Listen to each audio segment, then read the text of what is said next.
সরকারি চাকরিতে আবেদনের ন্যূনতম বয়স সীমা ৩৫ বছর করার দাবিতে শাহবাগ অবরোধ করে আন্দোলনে নেমেছেন চাকরি প্রত্যাশীরা।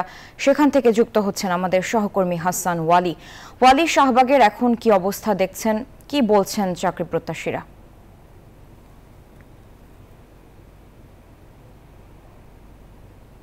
স্যার, আপনাকে ধন্যবাদ।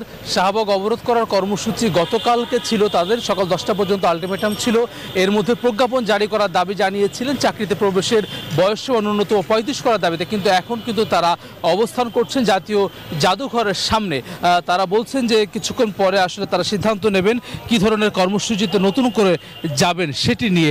আমরা গতকালকে দেখেছি সকাল থেকেই শাহবাগে অবরোধ করে শিক্ষার্থীরা, আন্দোলনকারীরা, যারা আসলে দীর্ঘ কয়েক বছর ধরে মূলত আন্দোলন করছেন চাকরিতে আবেদনের বয়স ন্যূনতম 35 করার দাবিতে। এবং সেখানে সন্ধান আগে তাদের একটি প্রতিনিধি দল।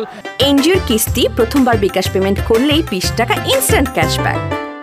আইন উপদেষ্টা আসিফ নজরুলের সঙ্গে দেখা করতে যান।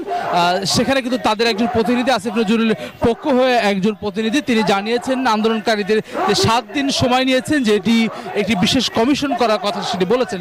কিন্তু আন্দোলন যারা করছেন তারা আসলে এই সময়টি দিতে চান না। তারা বলছেন যে এর আগেও একাধিকবার সময় নিয়েও কিন্তু তাদের দাবি পূরণ হয়নি, যার ফলে তারা এখন বলছেন যে প্রজ্ঞাপন জারি না হওয়া পর্যন্ত তারা যে আন্দোলন সেটি চালিয়ে যাবেন।